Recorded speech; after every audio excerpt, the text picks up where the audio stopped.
Pues este domingo comenzamos precisamente con algunas predicaciones alusivas precisamente al acontecimiento de la Navidad. Como lo mencionaba en la mañana, la palabra Navidad, ¿verdad? Precisamente es una palabra que proviene del latín nativitas. Esa palabra nativitas significa nacimiento.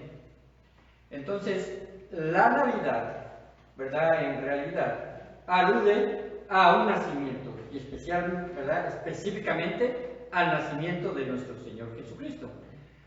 Mencionaba que esta es una tradición, no es una fiesta que esté contenida como un memorial dentro de la Biblia, pero sin embargo, tradicionalmente, ¿verdad? Se ha fechado el 24 y 25 de diciembre como la fecha en la que nuestro Señor Jesucristo nació.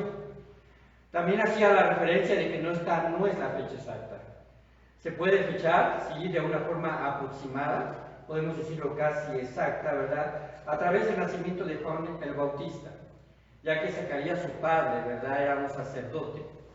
Y él ofició en el templo, ¿verdad? Cuando fue anunciado el nacimiento de Juan el Bautista.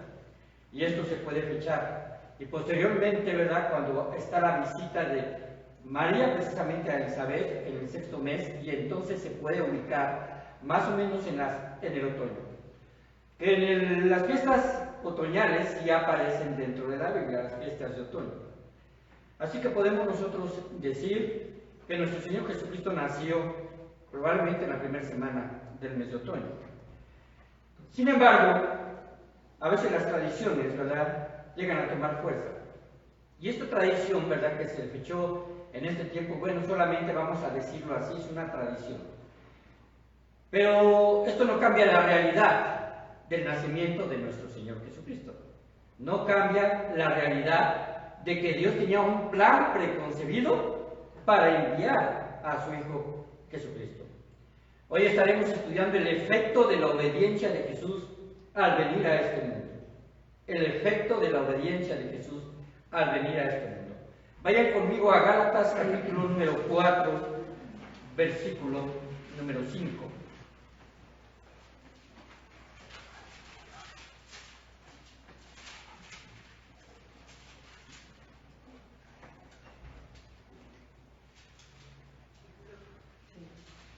Gálatas 4:4, perdón. Gálatas 4:4. Es un texto que habla del nacimiento de Jesucristo, que precisamente habla del cumplimiento de la profecía de que aquí la Virgen concebirá y dará a luz.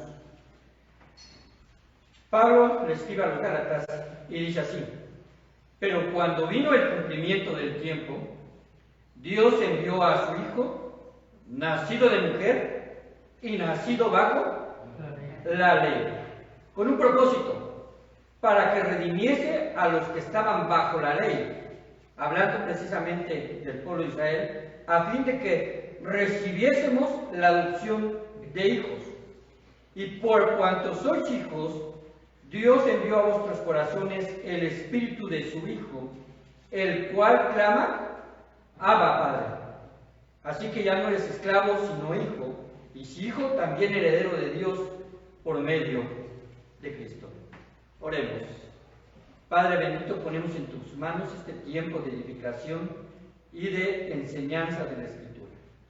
Te damos toda la honra y la gloria, y dirige, Señor, esta enseñanza en los corazones, para que cada uno, Señor, lleve, Padre Santo, un apoyo espiritual de esta doctrina y de estas verdades, Señor, con respecto al plan redentor preconcebido en la mente de la Trinidad, mucho antes de que tú crearas al hombre. Te damos toda la honra y la gloria en el nombre de Cristo Jesús. Amén. Así que este versículo fue un anuncio, ¿verdad?, vamos a decirlo así, de Dios ya comprobado con respecto a lo que sucedió. Escasos años antes, porque si estamos nosotros situando el libro de los Gálatas, quizás estemos nosotros hablando de que haya sido alrededor del año 65-70 después de Cristo. Cristo murió en el año 33 y se fecha de esta forma, aunque hay un desfase en el año 0. Pero pues no vamos a entrar a ese detalle, eso sería un estudio, vamos a decirlo en otro momento. Pero sin embargo, Pablo está hablando esto a la iglesia de Gálatas. Es el anuncio de Dios. Un embarazo extraordinario que sucedió en el vientre de María. Esto ya estaba planeado. 444 antes, Daniel había hablado de esto, y 700 años antes, Isaías había hablado de esto. Así que, hermanos, en esa primera noche de Navidad, en esa primera, ¿verdad?, que podríamos nosotros situar en el momento en que nació nuestro Señor Jesucristo, el mundo entero no sabía lo que estaba ocurriendo en Belén, sino solamente unos cuantos. El cielo sabía lo que ocurría, lo vimos en la mañana, cuando una multitud de ángeles, huestes de ángeles, anuncian a los pastores de que el rey de Israel había nacido. Otros cuantos mortales también sabían esto, ¿verdad? Sabemos de los magos, los astrónomos de Oriente, que iban precisamente a adorar al rey. No sabemos si eran 3 o más.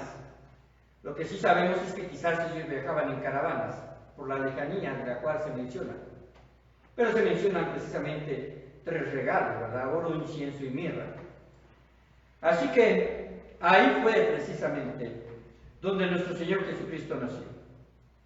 Y podemos decir que ya en la mente preconcebida de Dios, en el momento en que el Espíritu Santo, y por obra de Él y por poder de Él, permitió que se fecundara, ¿verdad?, un embrión en el vientre de María, ya estaba ese pequeño ser desarrollándose. Ya estaba en el proceso de llegar al momento, después de los 9 meses, a que María diese a luz. Pero ¿qué había sucedido entre Dios y su Hijo en ese tiempo? Porque la segunda persona de la Trinidad, el Verbo encarnado, se manifestaría al mundo. Y se manifestaría como su Hijo amado. Ahora podemos entender que la Navidad, ¿verdad?, durante el tiempo en el cual quizás ustedes hayan celebrado, dependiendo de la familia, ¿verdad?, y dependiendo también de la fuerza que tienen las tradiciones para algunas,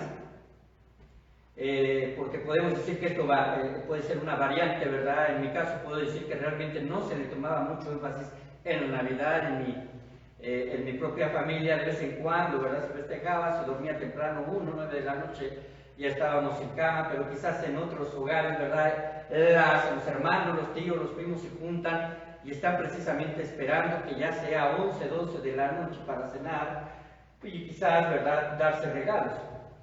Pero eso no tiene mucha relevancia, porque la Navidad, hermanos, seguirá entre nosotros con un sentido comercial entre la sociedad. Este año fue comercial y los años pasados han sido pues simplemente actividades comerciales y lo seguirá siendo. Pero es nuestro deber que sus verdaderas raíces sean dadas a conocer, dando legitimidad al nacimiento de nuestro Señor Jesucristo. Porque ese nacimiento dio inicio a un cambio radical entre aquellos que reconocemos a nuestro Señor como Salvador del mundo y como un Salvador prometido a través de la profecía. Vayamos a Hebreos capítulo número 10. El libro a los Hebreos, capítulo número 10.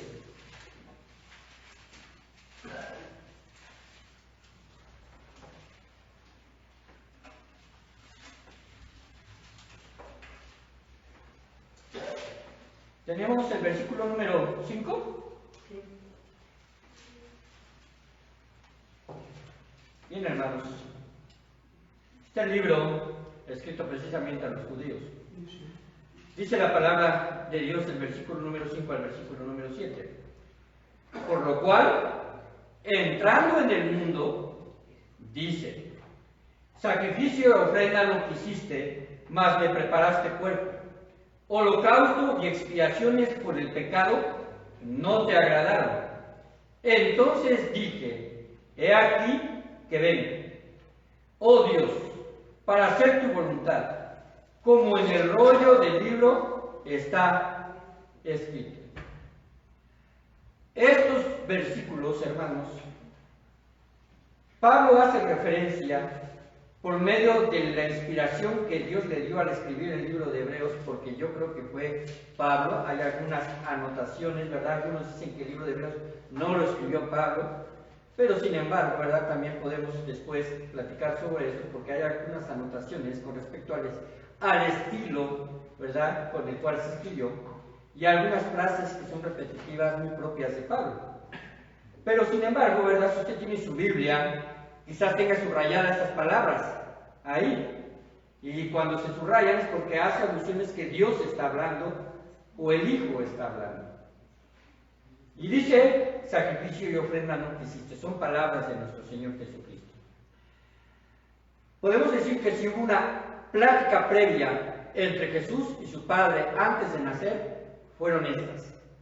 Allá en la gloria, allá en el cielo, ya estaba precisamente el momento en el que el tiempo se cumpliría, como dice Gálatas 4:4. Cuando habla acerca del tiempo, ¿verdad?, estamos hablando de un calendario de Dios, ¿verdad?, el kairos de Dios. El tiempo en que Dios dispone a hacer las cosas, la dispensación en la cual nuestro Dios llega en su momento a tomar precisamente algo por su propia iniciativa de hacer algo por el hombre. Así que ahí está hablando Jesús. Una vida religiosa, hermanos, una vida religiosa, independientemente, ¿verdad?, del movimiento que se piense, el movimiento religioso que se piense, que incluso las iglesias bautistas pueden caer solamente en un sentido de religiosidad sus miembros. Una vida religiosa jamás satisfacerá la justicia de Dios. Al hombre se le dio originalmente una posición privilegiada. El hombre es la cumbre de los seres creados. Lo sabemos porque allá en Génesis, cuando se creó al hombre y a la mujer, dijo que era bueno en gran manera. Esas fueron las palabras que expresó nuestro Dios.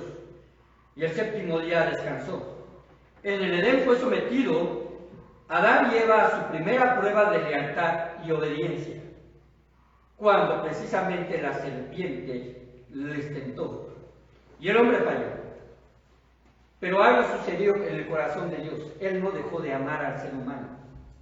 Incluso desde el momento de su caída, ya hubo una promesa precisamente de la victoria futura de Dios a través de su Hijo, a través de la descendencia de la mujer. Cristo en su nacimiento nos habla de una disposición. Él estuvo dispuesto a venir por amor. Él vino a este mundo dispuesto también a morir en el día señalado como ofrenda perfecta para satisfacer la justicia de Dios.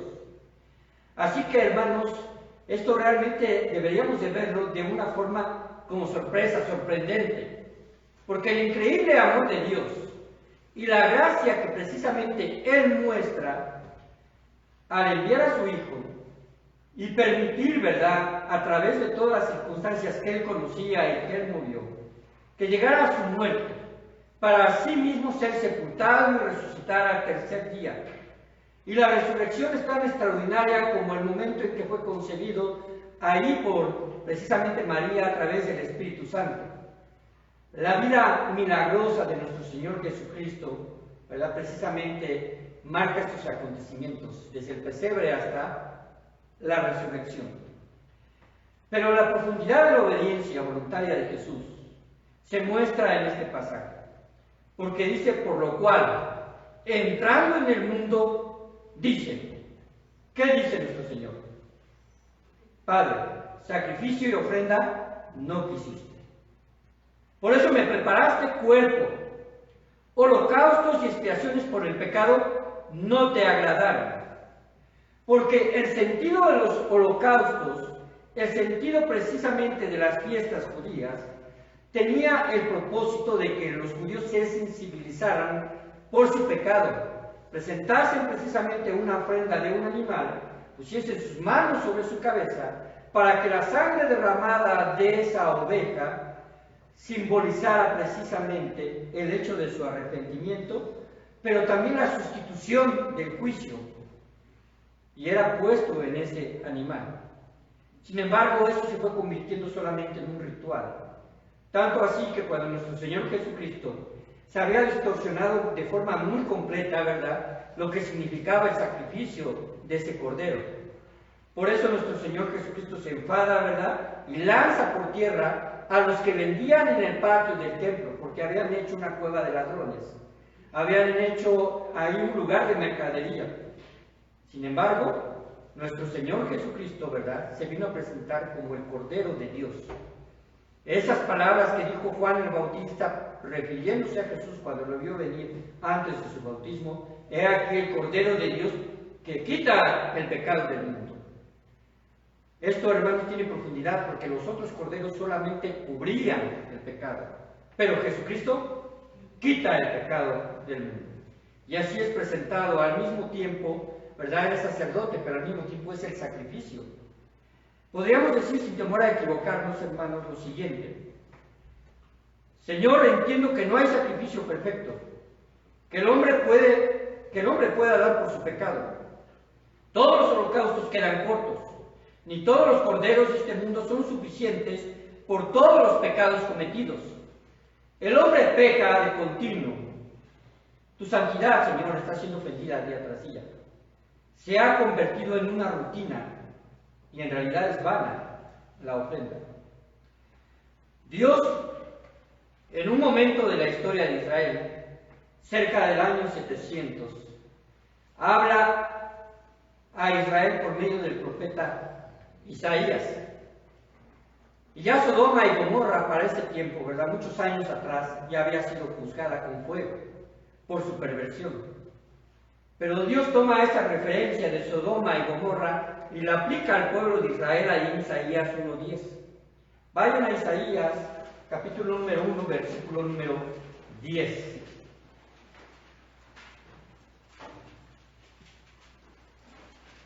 A Isaías, al libro de Isaías se le conoce como el Evangelio del Antiguo Testamento. Tiene 66 capítulos, como la Biblia tiene 66 libros. Y se puede dividir en dos porciones: 39 los iniciales, que hablan acerca precisamente de la profecía de Israel, y los últimos 27 que hablan del Mesías prometido y su segunda venida. Pero Isaías 1 precisamente hace esta comparación.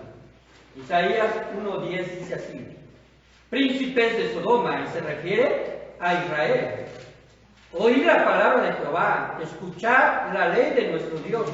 Pueblo de Gomorra, refiriéndose a Israel, los compara. ¿Para qué me sirve, dice Jehová, la multitud de vuestros sacrificios? Hastiado estoy de holocaustos de carneros y de cebo de animales gordos. No quiero sangre de bueyes, ni de ovejas, ni de machos cabríos. ¿Quién le manda esto de vuestras manos? Cuando venís a presentaros delante de mí para hollar mis atrios. No me traigáis más vana ofrenda. El incienso me es abominación. Luna nueva y día de reposo. Obviamente se refería al comienzo de la Pascua. El convocar asambleas. No lo puedo sufrir. Son iniquidad vuestras fiestas solemnes. Vuestras lunas nuevas y vuestras fiestas solemnes las tiene aborrecidas mi alma. Me son gravosas. Cansado estoy de soportarlas. Cuando extendáis vuestras manos, yo esconderé de vosotros mis ojos. Asimismo, cuando multipliquéis la oración, yo no oiré. Llenas están de sangre vuestras manos. Lavaos y limpiaos. Quitad la iniquidad de vuestras obras de delante de mis ojos. Dejad de hacer lo malo. Aprended a hacer el bien. Buscad el juicio. Restituid al agraviado. Haced justicia al huérfano. Amparad a la viuda. Venid luego, dice Jehová, y estemos a cuenta. Si vuestros pecados fueren como la grana, como la nieve serán emblanquecidos. Y si fueren rojos como el carmesí, vendrán a ser como blanca lana. Ahí acabo de leer, sobre todo los últimos versículos, habla acerca precisamente del proceso de la salvación. Arrepentir y hacer obras dignas de arrepentimiento, y entonces ir con el Señor, para ponernos a cuentas delante de Él. Es muy parecido al mensaje que decía Juan el Bautista a los fariseos: vayan y primero hagan obras de justicia, para que entonces puedan ser bautizados. Les llamaba hipócritas. Por eso, hermanos, y por este tipo de vida pecaminoso como el que menciona aquí Isaías contra el pueblo de Israel, que cabe decirlo, cada día va a un aumento, Dios se preparó un pueblo. Se anticipó al hombre. Todas las ofrendas del Antiguo Testamento, hermanos, todas las fiestas del Antiguo Testamento, el tabernáculo mismo, el Sinaí, apuntan a la persona de Jesucristo. El significado era ese, que habría de venir nuestro Señor como el Cordero de Dios. Entonces podemos preguntarnos, ¿por qué nació Jesús? ¿Nació para que cantemos villancicos? ¿Nació para que podamos tener un día de regocijo familiar? ¿Nació para quizás, verdad, poder tener un compromiso o un tiempo, verdad, en el cual haya intercambios de regalos? Realmente no nació para eso. No fue para que tuviéramos un día al año una reunión familiar. Tampoco fue para dividir la historia. Esto se hizo muchos años después. Esta contabilidad de antes de Cristo y después de Cristo se hizo prácticamente hasta el siglo IV, y ahí empezaba apenas a vislumbrarse ese tipo de calendario. Entonces, ¿por qué nació Jesús? Su nacimiento va más allá. Es el inicio de un plan que comenzó en el corazón de Dios aún antes de crear al hombre. Un plan que incluía sufrimiento, muerte, un plan que incluía despojarse a sí mismo, humillarse a sí mismo, un plan cuyo objetivo era depositar su gracia en nosotros, en aquellos que le reciben como su único y suficiente Salvador. Hablábamos acerca de la frase que se ha distorsionado precisamente en ese mensaje de los ángeles. Es buena voluntad para con los hombres, no a los hombres de buena voluntad, porque la buena voluntad de los hombres no alcanza, pero la voluntad de Dios para los hombres es precisamente la gracia de Él. Esa gracia que es derramada en usted, en mí y en todo hombre que se acerque a Él. Entonces podemos ver como primer punto por qué nació Jesús. Él nació para ser nuestro sustituto. Yo preguntaría primero, ¿por qué tiene que ser Él nuestro sustituto? Bueno, Hebreos 1, 3 y 4, regresemos rápidamente al libro de Hebreos 1, capítulo 1, versículo 3 y 4, dice lo siguiente.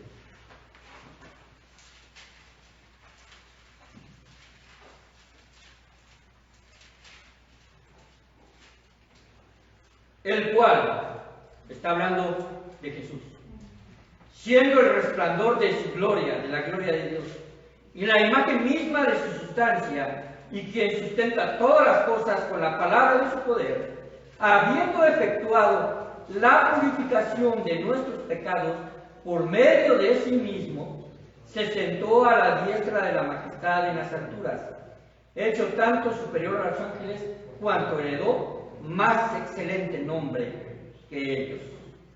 El nombre de Jesús, el nombre de Manuel, fue un nombre que adquirió al nacer. Juan 1:1 afirma que Él es Dios, que Él es Dios. Estaba con Dios, pero Él era Dios. Así que, hermanos, podemos nosotros primeramente identificar su divinidad. Yo le preguntaría, ¿quién quiere ser menos de lo que es?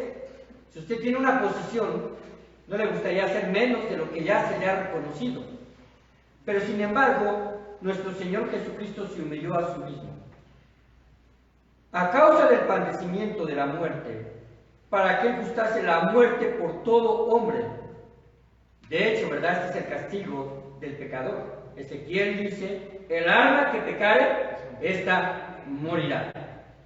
Dios, debido a su amor, envió a Jesucristo. Ahora observen esto. El que no era pecador, se volvió pecado. No se volvió pecador, porque su accionar no fue bajo la influencia del pecado. Pero tomó el pecado de todos los hombres para cargarlo Él en sus hombros y llevarlo a la cruz. Esta es una gran verdad.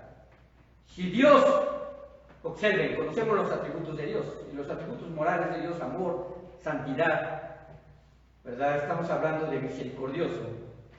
Pero si Dios fuera únicamente santo y no tuviese ningún otro atributo, la esencia de su amor no existiría y no se hubiera acercado a nosotros. Dios hubiera apartado del hombre porque Él es santo y no puede tener comunión con el hombre pecador. Pero sin embargo, una vez que el hombre cayó, Dios se dio a través de su Hijo. Pero si Dios fuera únicamente amor y no santo, entonces perdonaría a todo hombre, no importando el pecado que el hombre hiciese. Todos tendrían entrar al cielo y por lo tanto las almas imperfectas, contaminadas, también se contaminaría la propia naturaleza y esencia de Dios. Pero Dios es santo y al mismo tiempo es amor. Dios es justo y al mismo tiempo es compasión. Omnipresente, omnisciente, ¿verdad? Él está en todo lugar, omnipotente, todo lo puede. Así que, hermanos, bajo esos atributos, Dios buscó la respuesta de la perdición del hombre a través de su Hijo. Dios amó al hombre y por ese amor se entregó. Y fue hecho un poco menor que los ángeles, como lo acabamos de leer aquí en Hebreos. Pero fue hecho un poco menor a los ángeles porque Él dejó su gloria. Aún los ángeles le obedecían Él estando en su humanidad. Pero Hebreos 1:6 es lo que menciona. Nunca perdió su adoración, la adoración de los ángeles y de la gente que creía en Él.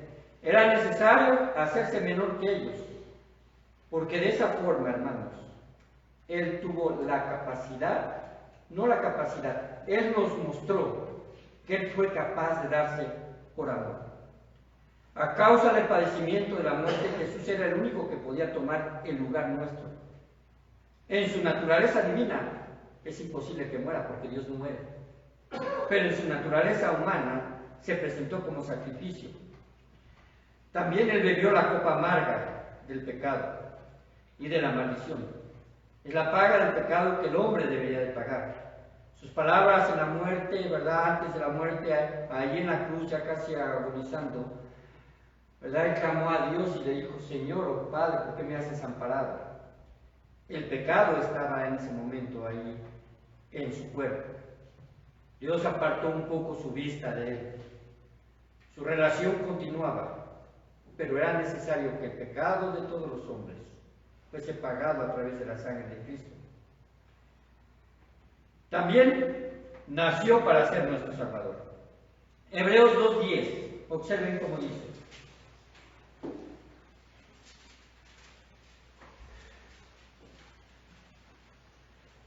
¿Porque qué? Convenía. ¿Usted ha tomado algo porque le conviene? ¿Sabe que la salvación es algo que le conviene al hombre? Pero aquí habla esto, porque convenía a aquel por cuya causa son todas las cosas y por quien todas las cosas subsisten, que habiendo de llevar muchos hijos a la gloria, perfeccionase por aflicción al autor de la salvación de ellos. La palabra autor en griego es arquejos. Significa el que guía, el que es capitán, el que abre la brecha o el que es la fuente de algo. Hebreos 5, del 8 al 9, vayamos a leer este pasaje. Dice así: y aunque era hijo, por lo que padeció, aprendió ¿qué? La obediencia. Y habiendo sido perfeccionado, vino a ser autor de eterna salvación para todos los que le obedecen. Y fue declarado por Dios sumo sacerdote según el orden de Melquisedec. Este pasaje, hermanos, nos habla precisamente de su obediencia. Ahora, la palabra que ahí se menciona como que aprendió obediencia, no tiene el significado de nosotros que en el momento de que quizás seamos disciplinados, aprendemos a obedecer, ¿no? A veces esto sucede con los hijos. Para que aprendas a obedecer, ¿no? No se habla de ese tipo de precisamente, o da a entender eso, sino quiere decir que experimentó a través de su humanidad la obediencia absoluta a su Padre. Por eso en Isaías se menciona que él enmudeció. Por eso se menciona que fue llevado al matadero. Por eso se menciona que él se entregó y llevó sobre nosotros nuestros padecimientos, nuestras enfermedades. Por eso él, precisamente, estuvo allí en esa hora en Getsemaní orando por el Padre para que pasara esa copa si fuera posible. Pero se sujetó a su Padre diciendo: mas no se haga mi voluntad, sino la tuya. Él afirma su rostro, se levanta, espera precisamente que viniesen sus enemigos, el poder atar sus manos. Si Dios le dio la fuerza a Sansón para destruir con toda facilidad, ¿verdad?, las ataduras, cuando él estaba, que dice que fueron como si fueran estopa, ¿acaso él no podía hacer eso?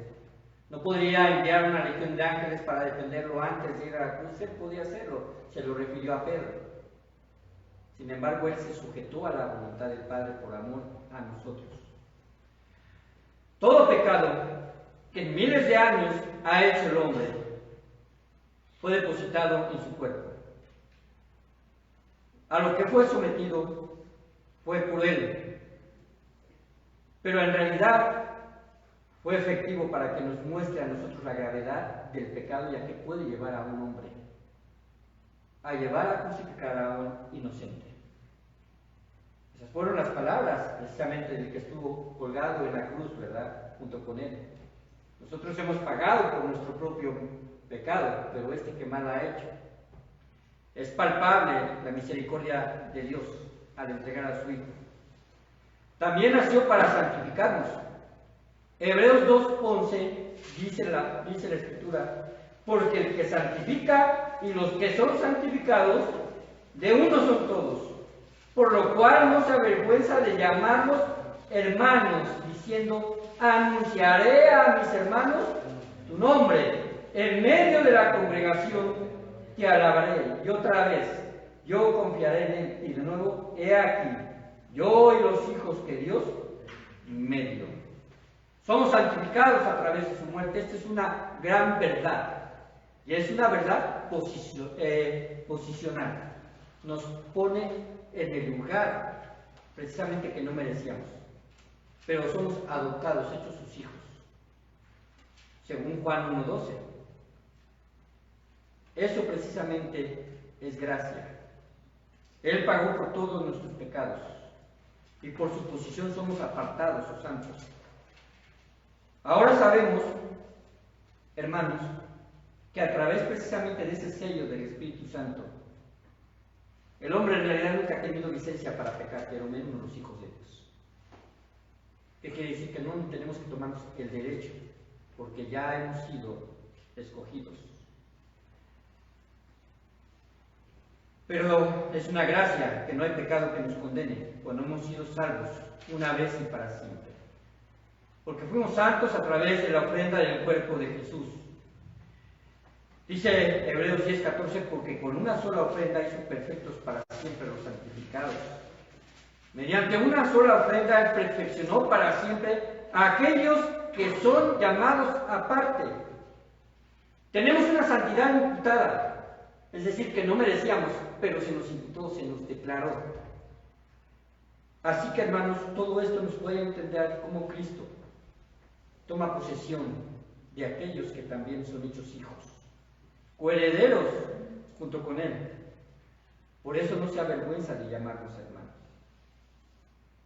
A pesar de los pecados cometidos, a pesar de que usted y yo quizás caigamos en el futuro, Él ya redimió nuestros pecados a través de su sangre. Y no se avergüenza de nosotros, porque su sacrificio es suficiente para llevarnos al Padre y ser aceptos delante de Él. Jesús tendría toda la razón de avergonzarse quizás de cada uno de nosotros, pero no lo hace, porque su sangre y su santidad nos cubre. También nació para ser el conquistador de la muerte y vencer a Satanás. El poder más maléfico es influenciar sobre los hombres para que sufran la muerte eterna. Esto es lo que quiere Satanás. Él está motivado por el odio que siente de Dios porque lo despojó.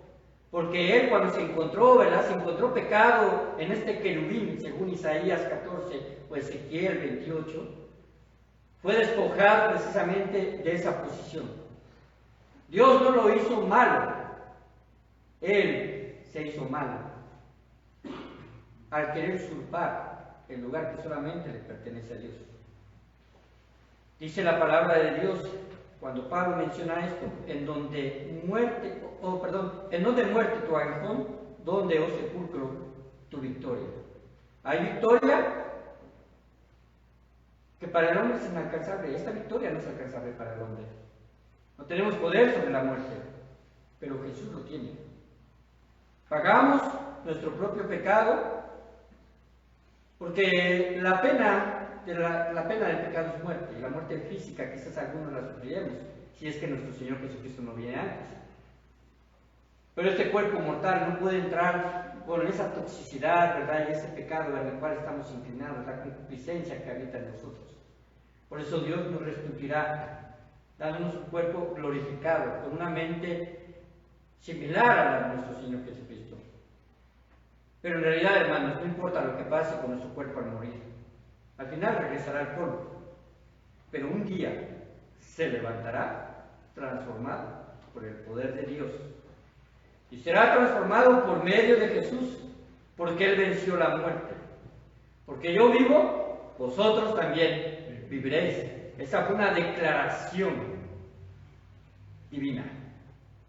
Ningún líder, ningún profeta, ninguna persona, por más seguidores que tenga o sea reconocido como la fuente quizás de algún movimiento religioso, habría producido o habría pronunciado estas palabras, porque no lo habría logrado, pero Jesús lo logró.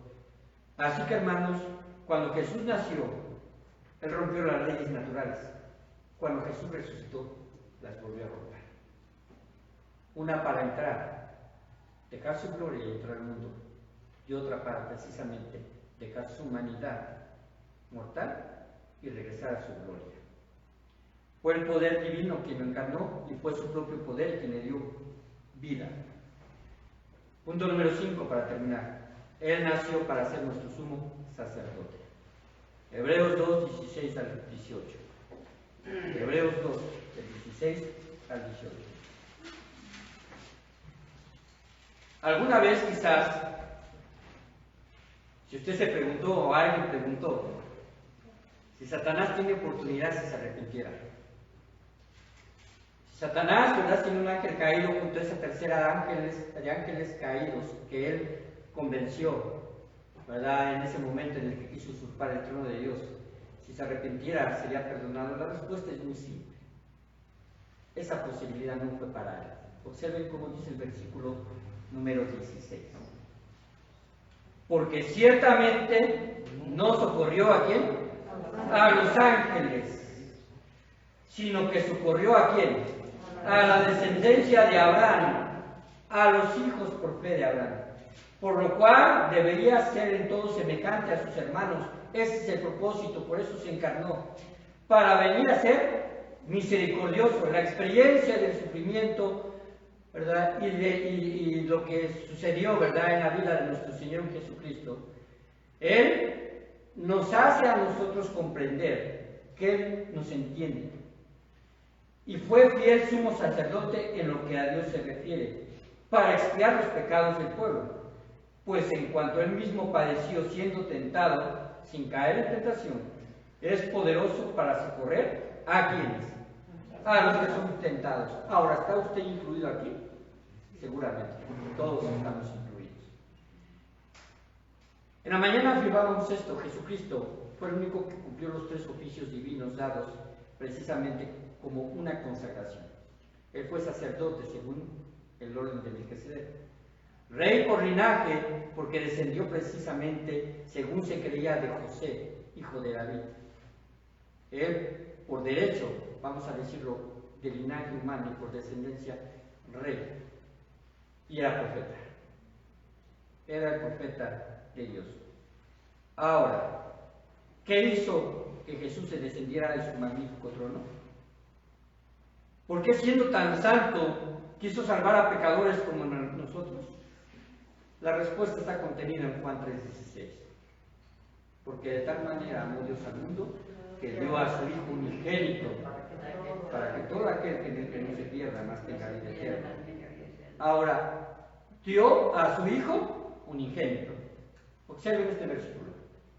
Porque un niño nos es nacido, nació como bebé.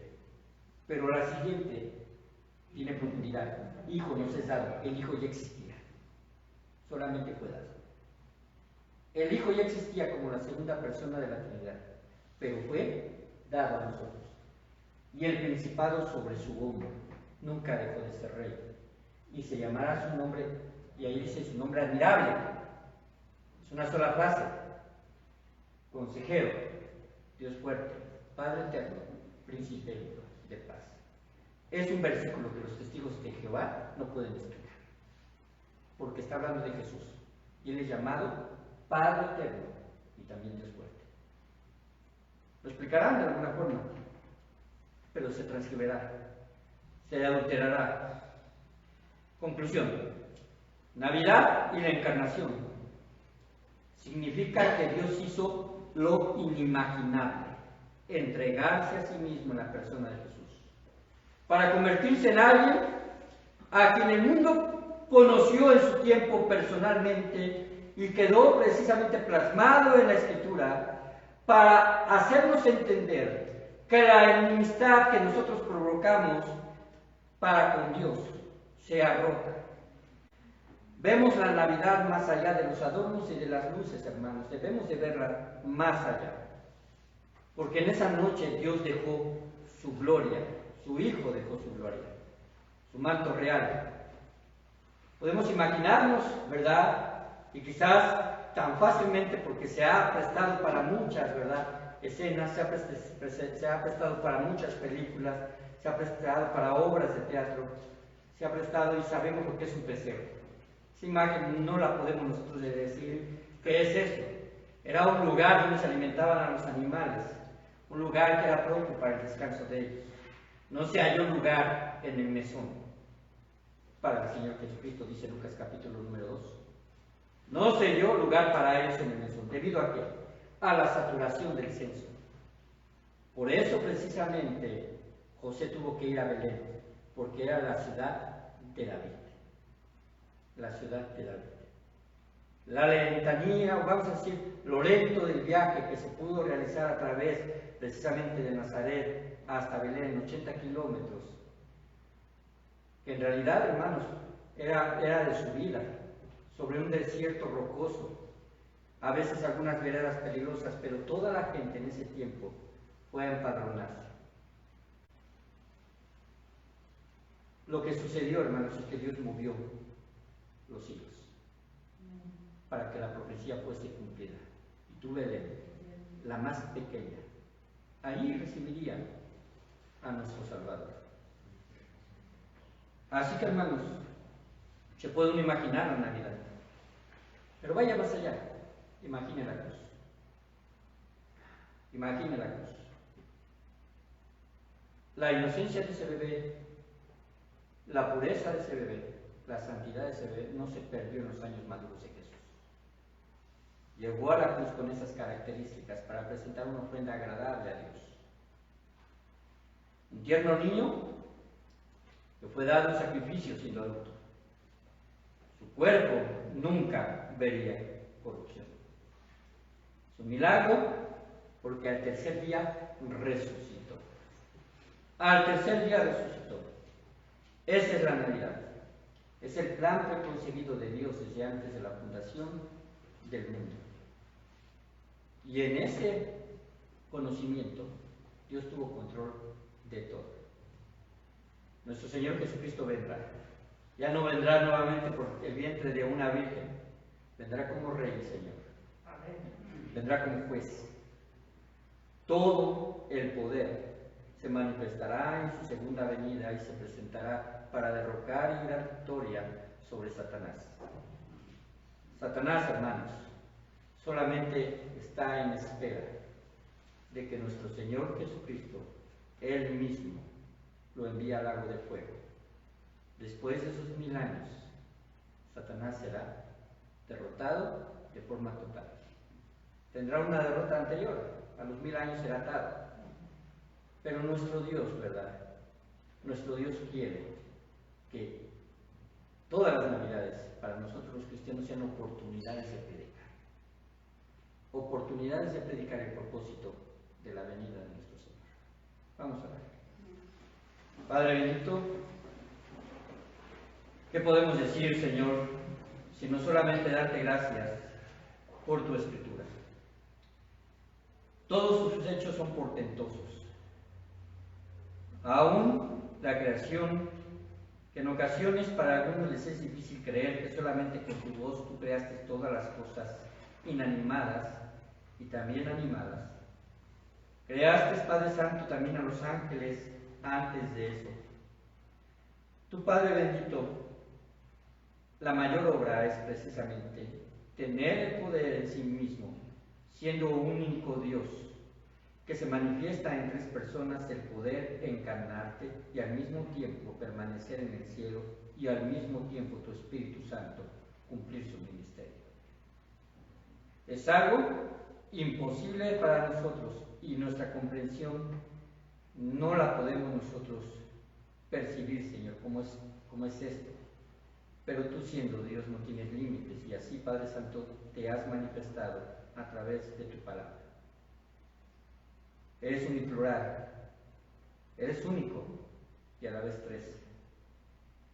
Mi Dios bendito, te damos toda la honra, glorificamos tu santo nombre.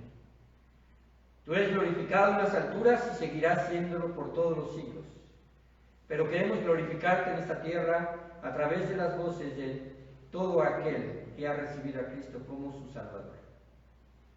En lo particular, Señor, todo este tiempo debería ser una época de recordarnos quiénes somos y quién eres tú. Y cómo somos inmerecedores de que tú hayas venido, Señor, a encarnarte, a tener músculos, sangre, huesos, órganos similares a los nuestros, pero exclusivos de tu divinidad, para poder, Padre Santo, darnos acceso a la salvación eterna. Permite, Padre Santo, de que seamos portavoces de tu Evangelio, porque no solamente es significativa la Navidad por tu nacimiento, sino también toda tu vida hasta llegar a la cruz y a la resurrección de los muertos. Bendito y alabado seas. Y ahora podemos entender con mayor plenitud qué significa tu nombre, Emmanuel, porque Dios habitó entre nosotros. Amén.